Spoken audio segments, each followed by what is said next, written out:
गांव में मोहन नाम का एक किसान रहता था। मोहन बहुत ईमानदार और नेक इंसान था। घर में उसकी पत्नी और दो बच्चे रहते थे। मोहन रामलाल के खेत में काम करता था। रामलाल मोहन को उसके काम का पगार देता है। रेखा, यह लो पैसे, इस पैसे से घर का राशन भर देना। महंगाई इतनी बढ़ गई है। अब इतने पैसे में घर का गुजारा नहीं हो रहा है और बच्चों के फीस का भी समय आ गया है। आप रामलाल से कहो कि थोड़ा पगार बढ़ा दे। ठीक है, मैं कल रामलाल सेठ से पगार बढ़ाने की बात कहता हूँ।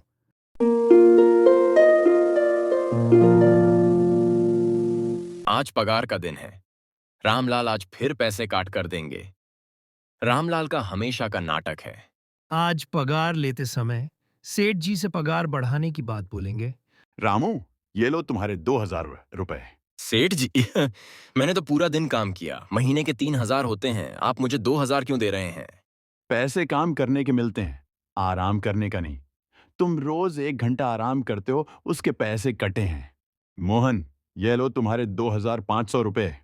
सेठ जी, मेरे पैसे किस बात का काट रहे हो? मैंने तो पूरा दिन काम किया और कोई आराम भी नहीं लिया और ना ही कोई छुट्टी ली है। अभी मार्केट में अनाज का दाम कम हो गया। अनाज दिख नहीं रहे हैं, इसलिए अब इतना पैसा मिलेगा। सेठ जी, पर बात तो महीने की 3,000 की हुई थी। अब पैसे इतने ही मिलेंगे, करना है तो करो, वरना कहीं और काम देख लो। मोहन के पास वह पैसे लेने के अलावा और कोई रास्ता नहीं था। मोहन वह पैसे लेकर घर जाता है। ये लो 2,500 रुपए, अब से पगार इतना ही मिलेगा। रामलाल ने पगार बढ़ाने से मना कर दिया। इतने में घर कैसे चलेगा? बच्चों के स्कूल से नोटिस आया है। फीस जमा नहीं किया तो स्कूल से निकाल देंगे। तुम चिंता मत करो, मैं रामलाल के यहाँ काम करने के बाद कोई दूसरा काम करूंगा। मैं कोई दूसरा काम पता करने जाता हूँ। यह बोलकर मोहन काम पता करने निकल जाता है। उसे कोई काम नहीं मिलता तो मोहन चलते चलते जंगल के रास्ते में चला जाता है। जंगल में पेड़ के पास उसे एक टोकनी दिखाई देता है। ये टोकनी यहाँ किसका होगा? मैं इसे घर ले जाता हूँ, सामान रखने का काम आएगा। रुको, तुम इस जंगल में क्या कर रहे हो? कौन है? सामने आओ। तभी सफेद रंग की एक परी सामने आई।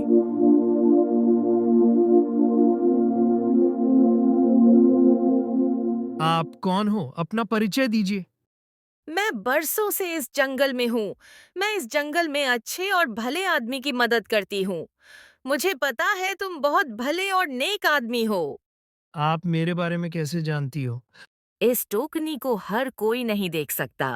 इसे भले और ईमानदार लोग ही देख सकते हैं। मुझे माफ करो, मुझे यह टोकरी नहीं चाहिए। यह कोई साधारण टोकनी नहीं है, जादुई टोकनी है। पर तुम एक बात याद रखना, इस टोकनी में वही रखना जो तुम्हारे जरूरत का हो। मोहन वो टोकनी लेके घर आया। रेखा, ये देखो मैं क्या लाया हूँ। एक टोकनी ही तो लाए हो, उसमें देखने जैसा क्या है? ये कोई साधारण टोकनी नहीं है, ये जादुई टोकनी है।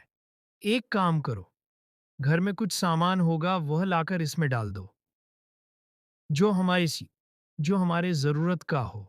मोहन की पत्नी उसमें एक सेब डालती है। अरे वाह! ये तो सच में जादुई टोकनी है। एक सेब डालते ही इतना सारा सेब आ गया। अब तुम इसे बेचकर पैसा कमाना। मोहन वो सेब बेचने निकल गया।